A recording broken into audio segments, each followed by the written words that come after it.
You're listening to The Coach Show with Coach Banks, Coach Swanson, Coach Kozlerich, and Coach Doherty on the Coaching Culture and Athletics Radio Broadcast Network.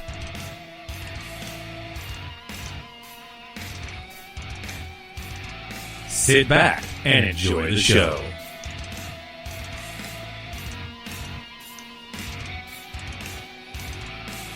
The views and opinions discussed in this podcast are not necessarily the opinion of the host or the Coach Show on the Coaching Culture and Athletics Radio Broadcast Network.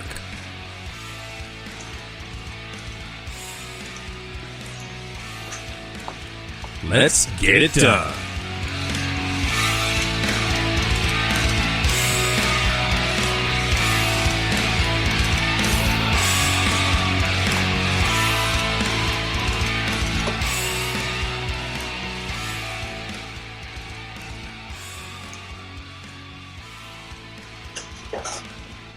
All right, so I'm going to unmute everybody here. Hey, you're welcome everybody. You're welcome to the Coach Show. You know what, Coach Brian? I apologize. One of these days we'll get your name on there, so you don't feel so left out, buddy. I apologize on that one, but you know what, folks, you're in for a real treat. This is season 2, episode 15 of CCA, the Coach Show. Tonight we have Kurt, and Kurt.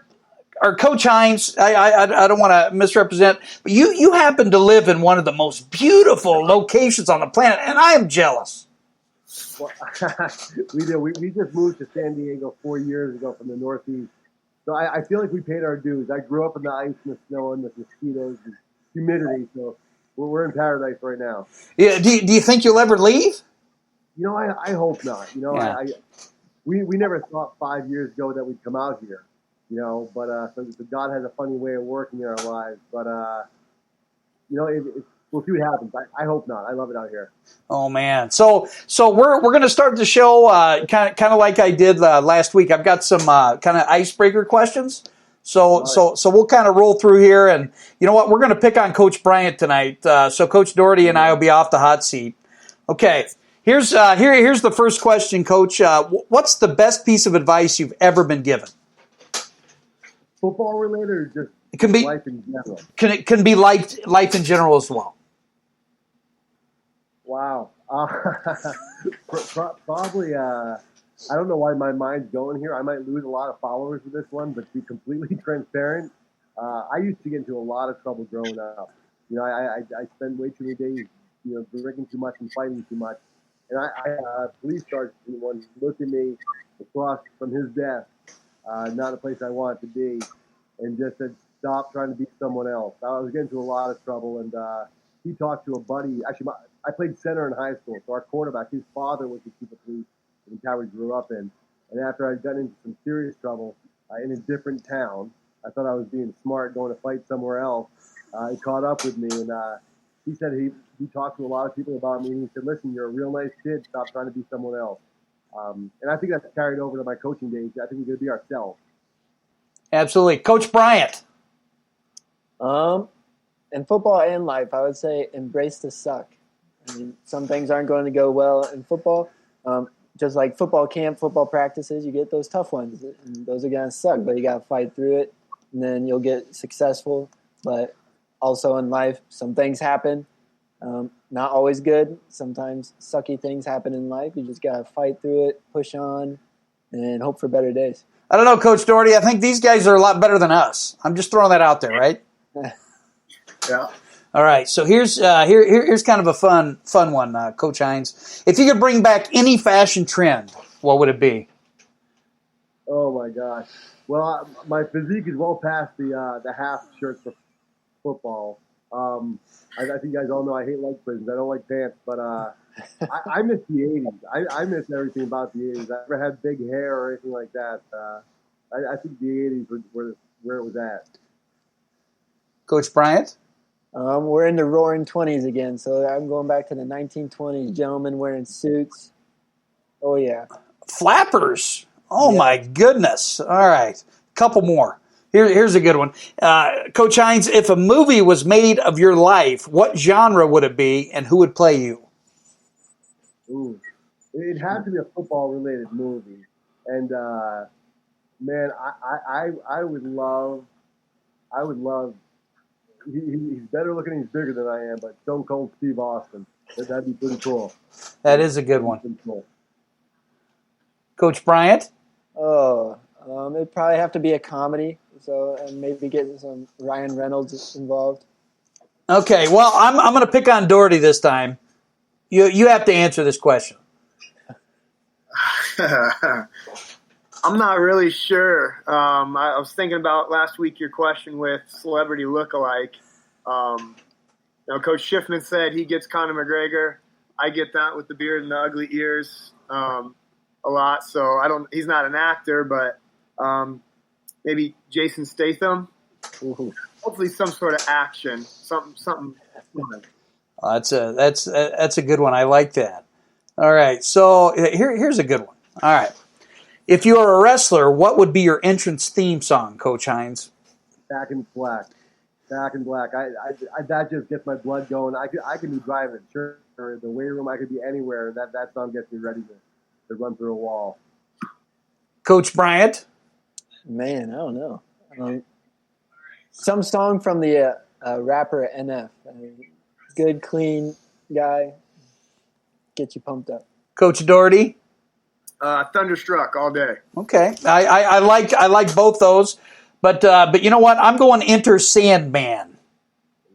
Good choice. You know, that's one of my favorite songs. All right, so here's the final one. It's kind of cheesy. What is your favorite television network? That's probably a no-brainer. Who we starting with, Coach? You know what? We'll start with Coach Doherty and then go Coach Bryant. I'll go and then I'll let you go last. How about that? Yeah, ESPN. I like BTN. BTN? Okay. You know what? I'm going to take. I'm not going to say anything that's going to come back to haunt me, so I'm just going to say ESPN. Oh, I was hoping And for just make HGTV. them back to harm me. I'm going to go off the reservation here and say Netflix. 'Cause I'm an Office guy. The Office is in our house, almost 24/7. So that's up there. Oh man, that's good. That's good stuff. Well, I'm going to bring on our comments here because we have two of them. And you know what? Hey, looky there. It's she's like here all the time. And then we've got Coach Schiffman. Well, Hey, Chef knows what's up. all right. He'd be my team partner. Well, you know what, Coach Hines, I know that it's got to be driving you crazy, with the solitude, not being able to interact with your players, face to face, because it's hurting all of us. What have you been doing as far as to keep your players calm, and communicate with them on a daily basis and keep doing what you're doing? Because man, you do some great stuff out there, and I really appreciate you, brother. That means a lot. I appreciate that. One of the biggest things, the easiest one, the first one I did was I emailed all the families. So that's easy to do. Then I did make a point call or text or message each player individually. And I love it. And obviously, we never share names. I'll make this real quick. But one of this year's seniors, so he's graduated, reached out to me earlier today, just about an hour or two ago, and said a teammate of his is going through a real hard time. Asked if I would call him, and I love that because that speaks volumes about the young man in our program looking out for someone else. So it's driving all of us crazy. I think so many coaches, not all of us, but so many of us are extroverts. But just reaching out in any and every way we can to let players know we love them. Yeah, and I think that's extremely important, and I'm sure that they all thumb up your 60-second prologues. Now I have to ask you, where did you get Take It For What It's Worth? I want to hear it. I want to hear that story. It all started years ago. I fought Twitter for the longest time. Finally got onto it. I used to call my wife after every away game because she comes to all the games, and I would call her and be like, "Who won this game or that game?" Trying to find the standings. So finally, I reluctantly gave in and got a Twitter just to find out the scores of other teams. I think there's so much knowledge shared on Twitter, and we all, retweet each other and share things. About 2 or 3 years ago, someone had kind of pretty much just cut and paste what I had and put it as their own. I was a little butthurt about it. I'm like, what? I'm going to start doing videos because they can't just steal that without at least getting, something. So the take it for what it's worth is I realize that some people, and we all have this, some people love what we say as coaches or husbands or fathers, and some people it just annoys them or it goes in one ear out the other. And probably like all three of you guys, our prayer is that they do something that'll inspire someone. So it's just, it is, take it for what it's worth. You might like what I say, you might hate it, you can listen, but it's just, I said it and just kind of stuck. Well, I like it, and I promise that I will not steal it. Mine's, mine's let's get it done. All right. I love that. Well, and I do want to say real quick, Coach, I realize I didn't invent the phrase "take what's worth, stay strong." None of that. I'm not that smart to invent much of anything, but yeah, that's it. Well, as football coaches, we're only as smart as what we've stolen in the past. You know what I'm saying? It's Coach Doherty. I'm going to let you ask the first question. All right. I'm a little bit of a fanboy here. You're one of my favorite follows. Really enjoy your stuff, and so being a football guy and a family man, that's my first question: is how do you balance those two? You seem to do it really, really well. What are some of the things that you do? Some of your absolutes. First of all, once again, thank you. Truly means a lot because you guys, I look up to all three of you guys and so many coaches that we connect with. So thank you. For me, it goes back to my why. I think too many coaches, with the best of intentions, say that we want to build young men or young women of character and teach them to be better husbands, fathers, and members of society. But then we brag sometimes the same breath about my family doesn't see me during the football season and how much film I watch. And we have to watch film. We love watching film. And we have to spend some time away from our families. Part of it is I can't take any credit for it. I married up. My wife is my best friend, and we have 4 children, 2 grandsons, but they've always come to the football games. They come to football practices when they were younger. But a big part of that, Coach, is for us, Sundays are sacred. I don't have coaches meetings on Sundays. I tell my assistant coaches we'll never meet on Sundays unless we choose to with our families for a cookout or bonfire or whatever it is, barbecue, because we need to have balance. And the last thing I want is my wife or children, whether our programs win championship rings or not, I would hate to have them look back and be bitter about me coaching. I want them to be proud that I'm a coach. It's part of who I am, but not who I am. So it's going to be part of it. But I'm blessed to have a family that supports it tremendously. Okay, we do have a question. Jonathan Humes, he's a former player of mine. Jonathan, I just want to say, hey, thank you for your service, brother. It definitely means a lot. But here's the question. How would you approach an athlete who had lost his or her drive? Is this for me or for? Yes, sir. Okay, sorry. Players in my programs don't. I'm just kidding. I'm kidding. So it happens all the time. I think what I do, and once again, I don't think what I do is better than anyone else, but what works for the most part is having those heart-to-heart conversations, sitting down with them one-on-one and finding their why. What motivates them. I was raised by 2 loving parents. I was never abused, although the way I live my life, some people think I probably should have been. My why, I just love football. I love the violence of it, the chess match of it as a player and all that stuff. And then I coach for similar, but some additional reasons. I think sitting down with them and finding out why they play. Because sometimes they're playing because dad wants them to, because dad loves them, or mom wants them to, or they're being told they have to play. And then trying to help them find it. I have one young man who's going to be a senior this coming year who just finally let me know he's not playing his senior year. The kid's an amazing artist. And I paint murals also, so we had that connection. I thought it was a great tie-in to keep him there. But the fact is, he was telling me through tears he wasn't going to play anymore. And I also won't say his name, but I said, I'm always here for you. I love you no matter what. Because although he would have made us better, his heart's just not in it. So I think one of the best ways is just spend time with them one-on-one, trying to find out. I don't want to, I had a good friend of mine one time, a gentleman I taught with and coached with, had said to me, you could sell ice cubes to an Eskimo. And I used to take pride in that. But then I thought to myself, I don't want to sweet talk to try to convince someone to play for my agenda. I want it to be their choice. And I say that transparently to players, whether they're studs or not. And I want them looking back when they're 30, 40, 50, whatever it is, with no regret.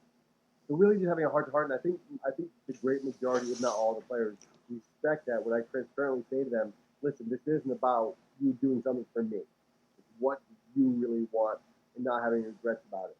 Great question. One of the greatest videos that you ever did was "It's okay to quit." Mm-hmm.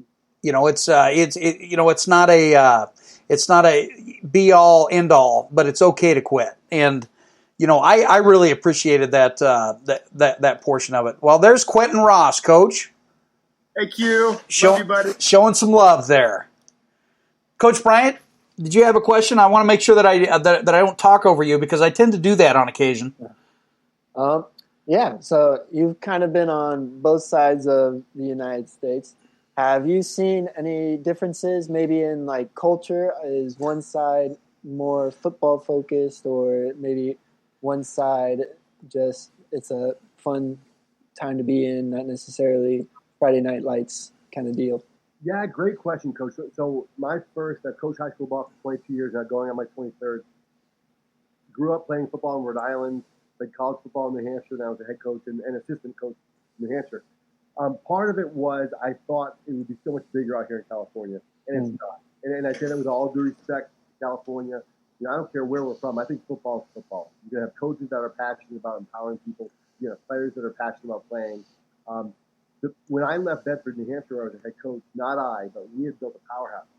So it was a brand new high school. So we went from getting our teeth kicked in every week our first year to my last 4 years. We went to state championships 3 out of 4 years. We had 144 players in the program. I come out to California thinking it's going to be that much bigger, that much better. And when I took the head coaching job at Coronado 3 years ago, we had 47 players in our program, freshmen through seniors. Yeah, I was like, what? Now, part of it was culture-wise, I didn't realize that water polo was a thing in high school. That wasn't on my radar in New Hampshire. And part of it is just getting kids, recreating the culture. But the biggest thing I've noticed, Coach, I'm not a fan of it at all, is the street sharks out here. The number of and I'm going to blame the adults on this, not the young men. I don't blame young men for transferring, just like I don't blame coaches. I did it myself. I do tell my players the only reason I left Bedford, New Hampshire was because we had a grandson. That was my why. I wanted to be close to my wife and I, to our grandson. So I don't fault that, but I see so much out here. I'm not sure about you guys, who you coach, but a kid transferring left and right from one program to the other. And it's usually, when you get down to it, because they had some personal trainer somewhere, and I'm not knocking personal trainers, or some coach that kind of pulled them aside from some 7-on-7 group or whatever. And I'm a firm believer that if we build programs where kids want to be there, we'll have less and less of that. But I didn't see nearly the same amount of that in New Hampshire on the East Coast as I do here in Southern California, at least. I think we see more of the travel ball aspect, and Coach Bryant, I'll let you speak in a minute because I just talked over you again. I apologize. No. But we see it in travel ball, whether it's baseball, softball, especially because we're merely it's a summer sport here in Iowa. But we do see a lot of transfer when it comes to that, and as a coach. Yeah, it does. It does hurt you a little bit. It hits you in the feels.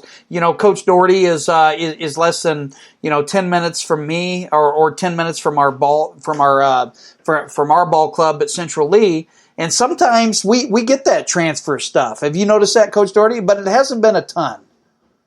Yeah, not a ton, but I would agree with what you said for sure. All right, I got to give a shout out to a state place winner, Diego Lozano. I had him in class, so he says, "What's going on, Mr. Banks?" Well, Diego, we're bored. I wish I could have you in class, and I really mean that. Okay, I'll throw that out there. Yeah, he is. Yes, he is. Great kid. All right, Coach Bryant, I didn't mean to step on your toes. Go ahead, buddy. No, I was just interested in that street sharks. It was very interesting. From a small town perspective, like you said, we don't really see it that much. Maybe it was like travel ball teams, but I could kind of see those bigger areas, how that could be an issue. And my biggest thing with that is, and I want to be careful because I don't ever want this to be. I've for certain instances out here, the head coach of my 3 years in Coronado so far, where parents have sent their children, their young men somewhere else. But bigger isn't always better. I'm a Cowboys fan. I look at Leighton Vander Esch, and man, he didn't play 11-man football in high school. He played 8-man football. He walked onto Boise State. I mean, he's everything against him should have said you should have gone to modern day, or St. John's Bosco, or like he just stayed where his home was, did his work, and made it happen. And I love that, and people can turn that on me and say, well, you're just being selfish, coach. But I'm a firm believer that there's power in playing where you live, Yeah. Absolutely. Now, out in California, I mean, how many days of contact would you normally get in a regular season? Like spring, summer. I mean, what's the differences in contact than maybe what we see here? Not much from what I had in New Hampshire. That I can only speak on New Hampshire and San Diego area, but we had this year it's done for all of them. But spring ball has officially been canceled for us. But we were allowed 15 days of spring ball. I do the strength and conditioning with our guys year round, and the reason I do that is because I love my high school coaches, but I only saw them 3 months out of the year. And when we talk about building culture and building relationships and empowering people, probably like all of us, if we were to sit down and say, hey, let's read through your daily practice schedule, Monday through Thursday, I think for 99% of us, we have it to the minute. Your indie period's this long, your special's that long, whatever it is. During the off season, I can work out with them side by side, get to know really what pushes them, what motivates them, and have a more intimate, for lack of a better word, opportunity to connect with them. But so during the school year, I'm with them year round, and I teach off campus. So I'm about 25 minutes away. So that time is really important for me to be there during the off season to build those relationships. I know you're kind of a hyper guy like I am, and I can tell, and Coach Doherty's that way. Coach Bryant's a little bit more level-headed. I'll just throw that out there. It would definitely take a very hyper person to number one, to coach football, but also, to teach elementary, man. That's props off, hats off, man, because that's tough. Yeah, I do it for the money. I get a lot of money teaching. No, it's funny. For years, my players have always said, "Coach, the kids must be so afraid of you." And I know pride. We were talking about that before. But I pride myself in the fact that I haven't raised my voice legit not once in 25 years in the classroom. I'm spending more time sitting on the floor with them and just. But I do believe the big similarity for me is, I treat my fourth graders the same way I treat my high school students. And what I mean by that is, if they know, I've had parents before, and I'm not anything special as a teacher above anyone else, but I love my students. And I've had parents that say, hey, little Timmy or Sally or whatever, hated school before, now they love it. I'm not doing anything different other than building relationships with them. And there's no hidden agenda. I want them to succeed in life. And I know players have had great success in all of our programs when they know that Coach Banks or Doherty or Bryant, any of us, genuinely are concerned and love them as people, not pawns. Yeah. That changes lives. Mm-hmm. But yeah, it is funny because I often people hear I teach, like, oh, you must be a PE teacher, and you must be teach high school. And it's all elementary for me. Oh man, but I'm going to guess when you get on the sidelines, Coach Hines, the pit bull can come out, correct? Oh, I've got more scars in my knuckles than I should admit. I just, as you mentioned, I'm a passionate person. I yell and scream all the time. And I think sometimes as coaches we use that, tough love, and it's never derogatory. I don't swear at my players. When I yell and scream, some of my biggest pet peeves are quiet practices or weight rooms. I hate a quiet weight room, and then there's different philosophies on that. And I'm not saying one's better than the other, but if I got Thunderstruck or Back in Black or Enter Sandman, any of these songs, pop in there. I love when I have to yell to be heard. But I also, you mentioned Coach Bryant, cooler heads prevail sometimes. I think as a staff, it goes back to some of the advice I got when I was younger. You asked about Coach Banks, to be ourselves. If every coach was that high intensity, man, that turn off a lot of people. Yeah. We need all different types of coaches because we have all different types of players. Coach Bryant, would you say that this guy's like my twin with the exception of, he has a better beard than me? Yeah, it's very similar. Oh, man, it's pretty awesome. Coach Doherty? Yeah. So you were talking earlier about the turnaround that you had when you were at your first job. What are some of the major culture pieces that helped turn that around as you reflect back? Yeah. One part of the success I can take a lot of credit for and zero credit for. One of it was we were so bad my first year. I was joking around the other day talking to someone, and I said, if my first year as a head coach is made to a movie, They call it, shaking hands and setting records. And the setting records was we got beat up more than any other school in the history of New Hampshire rather. The shaking hands was, and I'll never forget this, and I wish I were kidding. At the end of every game, when you go through and shake hands, regardless of the outcome, everyone says, "Great game." We were so bad, no one even lied to us. They were like, beautiful stadium. Great stadium. But part of the success was my first year as head coach in New Hampshire. It was a brand new high school, so we didn't have seniors yet. It was just, we had to grow. We had to get better. But a large part, and I'm not trying to just sound humble with this, a large part of the fact that we lost every game my first year as head coach was I was a horrible head coach. I didn't let my other coaches do enough. It wasn't because I'm a control freak by any stretch of the imagination, but I was getting everything ready on game day. I was getting and I was around qualified, passionate, willing coaches. I just didn't know how to delegate yet. And I had a playbook that was this thick, and we ran it all really poorly because of me. I tried to do way too much. So as I've grown over the years, I've got my playbook from this down to this, and I've learned a lot and learned to use my coaches in better ways, which will only make them better and bless them as well. But I also, part of the success of building a successful program, I think is, as cliche as it sounds, Coach, is patience. How often do we tell players in the weight room or on the field, trust the process? And I had to trust my process and listen to other coaches and find out what I was doing right and wrong. Be patient, and then for me, it truly goes back to relationships.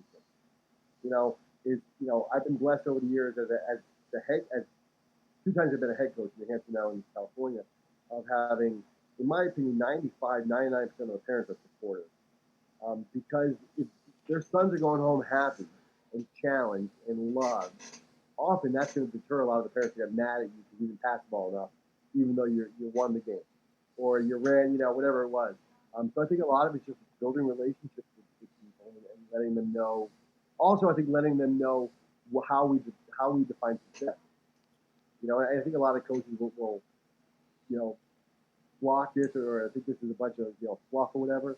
But if we only define success the way society does, as far as wins and losses, we're not going to last long in this career. If we let our players, our parents, and our administration know, yes, we want to win a championship. That's a huge goal of ours, but we want to help them be better student athletes, 3.0 or above. We want to have them less detention, less trouble around town. That's something that really makes a difference. I think the community really buys into when they see you're not just saying it, but you're living it as a coach, trying to help that happen. Absolutely. Now, I've got to throw this out there because Michael Mosina, he was a former student of mine, and he played football for you, Coach Doherty. He's got this question for you, brother. What's up, Mike? That's my guy right there. What's my expectations for next season? I'm not a predictor, man. We show up on Friday night and we give what we expect, and that's attitude and effort. That's what the expectation is. I like that, but man, I figured you would have said, "I'm going to go 9-0." Coach Banks, can I just interject two things here? Absolutely. I'll start with a positive. In all seriousness, I love when I see Coach Doherty when a certain player comes on, or Coach Banks. You can just see it in your eyes; they light up, and that's what it's all about for us. I mean, that speaks volumes to you guys as coaches. I love that. The other one, I'm a little disappointed when he asked you what your prediction is. You have an opportunity to take from Rocky 3. Prediction pain. Pain. You dropped the ball there. I'm gonna keep that one. I'm gonna remember. All right. One more comment here from one of my former players, Jonathan Humes. Thank you for your support, Coach Banks. You made it happen. No, brother, you made it happen. You worked hard, and it was just my pleasure to coach you. My hair just started standing up there, Coach Bryant. It's pretty awesome when you get those kind of comments, Oh, absolutely. Yeah. Yeah. All right, Coach Doherty, do you have another one for him, or do you want me to dig in? I mean, I've got a whole list of questions. I'm so excited about this. I know. I'm not going to lie, Coach Hines. We're all fanboys here in Southeast Iowa. We're gonna have to have you come in when we get done with all this COVID-19 stuff and give us a clinic. I'd be honored. Hopefully, I'm not going to have you guys get off the chat here and be disappointed. Like, man, that guy's a jackwagon. Definitely not. So I just finished my first year as a head coach, and I'll admit delegations were a huge issue of mine. what are some of the things that you do? Like, how do you delegate with your staff? Yeah, great question. So what I do is I try, once again, I'll still do this year, even though we're not having spring ball. But typically about a month before spring ball, I will send an email out to the entire staff with, hey, here's the 2021 football season or 2020 football season. And I'll go down the list of every coach and specifically what their responsibilities are from throughout the season. I expect, and I start with, you're going to be there at equipment distribution. You're going to help with this. On Monday, Tuesday, and it might be something, I don't go into the nitty gritty of micromanagement. So it might be, hey, you're a linebacker coach, an assistant line coach or whatever it is. Then I go down to the postseason. I know which coaches coach other sports. I don't expect them to be in the weight room. But other coaches that don't, I want them there once a week. I'll be there 4 days a week or whatever it is. And then I go into game day. I used to, and it was just stupid on my part, but I would make sure all the balls were pumped up. The video cameras Thursday before we left were charged. The headsets were all set. I would test those. And I delegate that stuff. So I have one coach is in charge of the ball bag. One coach is in charge of, so I make sure they have written down a paper about a month, as I said before, the spring ball. And then I say that to them, if you want more or less responsibility, don't reply all. Reply to me first. And then I can say to a coach, hey, I love that you want more responsibility. Let's start doing what you're asked to do first. Before you want more, you didn't do this, this, and this. And I don't need to say that to everyone. Or I can say, hey, great, this guy, I didn't know he was this much all in. He wants more responsibility. Because I also, and I'll make this real quick, Coach, and I can say this with pride now because I've gotten over this, but years ago when I first started coaching as a head coach, when I couldn't make it to a practice, because I teach elementary school, it would only happen once a year, but we would have parent-teacher conference night. And I would have inevitably 3 or 4 coaches text or call me and say, hey, Coach, it wasn't the same. Because, the energy is different when you're not there and all stuff. And I hate to admit it, but I took pride in that. I was like, yeah, I'm the man. It's not the same, And then I was speaking at a clinic in Utah a few years back, and it just hit me like a ton of bricks. It's kind of like God for me to say, hey, wake up. This isn't about you. And I thought we had some real bad turbulence. Nothing that was newsworthy, But I was kind of like praying. I was like, man. And then it hit me. I started getting a little emotional. I'm like, if I die, yes, my family's going to miss me. My wife and I are best friends. We have 4 beautiful children. But I want them to thrive. I want them to keep going on and live their lives. And then I thought, why wouldn't I want that the same for my team? I'm not talking about dying, but I know I'm comparing death to missing a practice. Big difference. But I want them to thrive, So I want to empower my coaches enough now where they know that when I'm not there, I want them to make me jealous. I want them to be like, Coach, that practice got all week. Where I can like, dang, or all year, and step up my game. So I want to make sure I delegate to them well before spring ball. So there are no surprises going into the season. I know I have all my bases covered, that we're attacking this as a team, and that if I miss a practice or if they miss a practice, something's missing. We're not as good as we could be.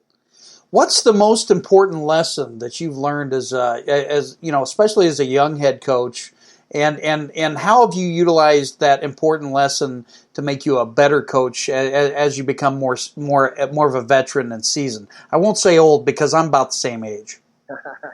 Yeah, early 30s. I think that the biggest lesson for me as a coach is to know your why. And what I mean by that is I think, earlier on we hear a lot of coaches, you got to have thick skin. And for me, having a thick skin might deter a lot of the butthurt feelings when someone gets upset with you or whatever.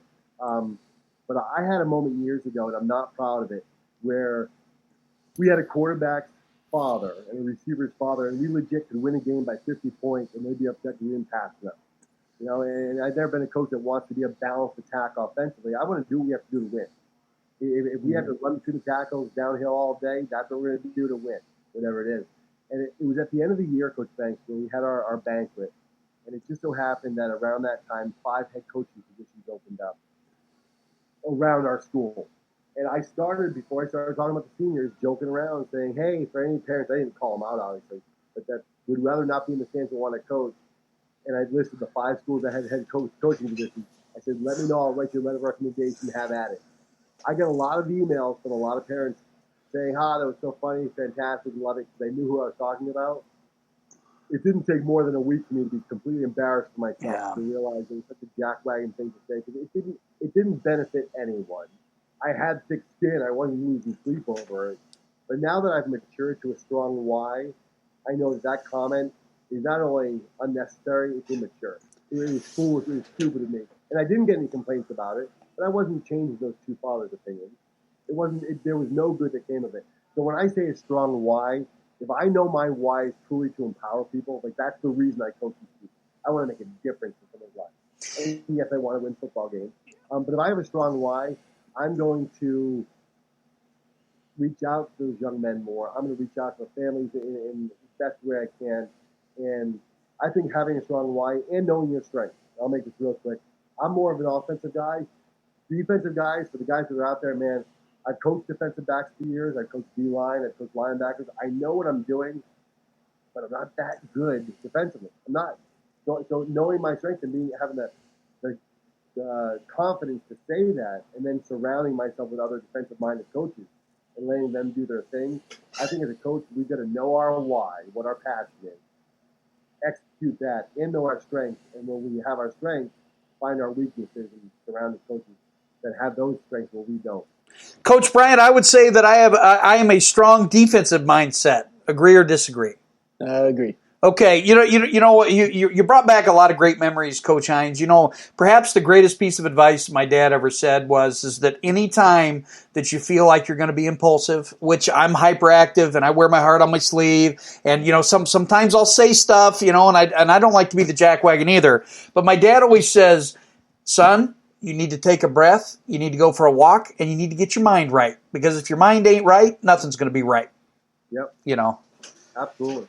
And I think that's for all of us. I talk to my coaches beginning every year, because every year we'll have one or two new coaches. In Coronado, we have our community, but we also have the North Island. We have the Naval Base. So, for example, 2 years ago, we had a stud quarterback, really good quarterback, but man, that kid was one of the best safeties we ever had. I've ever coached. Well, he was there for his junior year, then his father got transferred to another place. So it's ever changing. It's challenging. I love it. It's a huge blessing, but it's challenges I've never experienced before. But we talked about, as far as you mentioned, your father said to you, as far as having a cool head, cool mind. I've got to go into every season realizing I'm going to have new players who have come from different coaching styles, different coaching backgrounds, that may not even be better or worse, just different. And I'm going to keep a level head also as intense as I get, respecting the different backgrounds the kids come from. Absolutely. Coach Doherty, you're going to have to take up the slack for Coach Swanson, because Coach Swanson normally has 3,432 questions. As you reflect on last season, what is the biggest takeaway for you? Great question. I think the biggest takeaway, I'll start with a positive, is that we had a young man that had never played football before, was not on my radar. About a month and a half before the season, he's a sophomore now, already has a full scholarship. Not in his mind full scholarship, but a legit full scholarship to the University of Arizona for baseball. He reached out to me and said that his father had played baseball and football there, went on to play for Padres, and then he just passed the year anniversary of his father's death. He had a brain tumor. It was diagnosed with a brain tumor and passed away. The greatest success we had this year was he came out and played for us, and I saw he had such an amazing year. And here's a young man that needed, I hate to say it, for lack of better words, a distraction.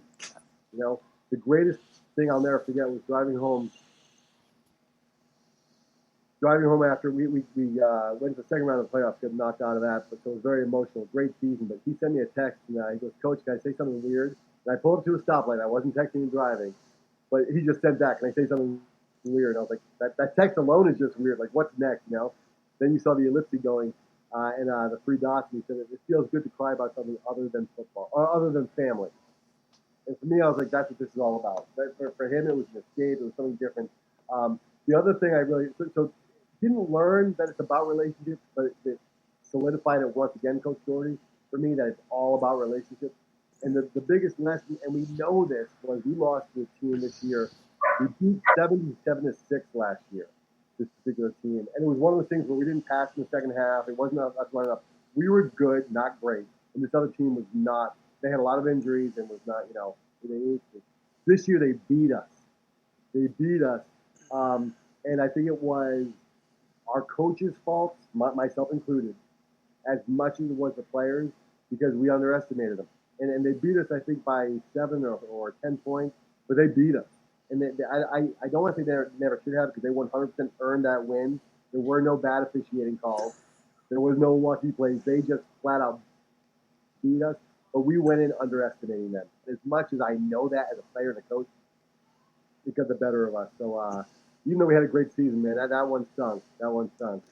Let's see. Jonathan Humes has another question for you, Coach Hines. How do you find that balance between getting the win and looking out for your players? Yeah, Coach, Jonathan, I love that question. It's funny because my first 7 years coaching high school football ever. So I started in high school, but my first 7 years I was a freshman coach, and I made it a job of mine, a passion of mine to get every kid playing time. Not minimum play, not the same, not all that. And I wasn't doing it because everyone gets a trophy.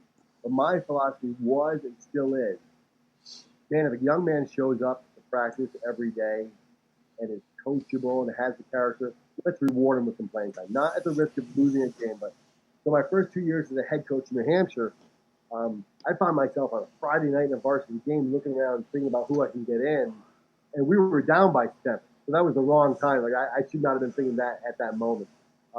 What I try to do now is really, celebrate. I think sometimes society makes fun of the tryhards, and kids, they don't want try hard, whatever it's in their mind. I think tryhards are what our country's been. That's the backbone of our country. And what I mean by that is tryhards are people that go above and beyond when it's easy to slack off. And I think that's why sometimes other teammates don't like him, because, hey, why is so-and-so sprinting so hard now? Why are they going full blast now? Because they want to take it easy. And sometimes the tryhards are the ones that I really celebrate in practice, to the question, where they may not get it on a Friday night, but they'll know by my passion, my voice, my excitement, my eyes, hopefully, that they're just as much of a success to our Friday night as the kids that are starting, because they made us step up our game Monday through Thursday. Yeah. 100%. Now, over on Spreakerland, where time will be running out over there, hop over to Twitter or hop over to Facebook to connect with the rest of the show over there. We appreciate you over on Spreakerland. Anyway,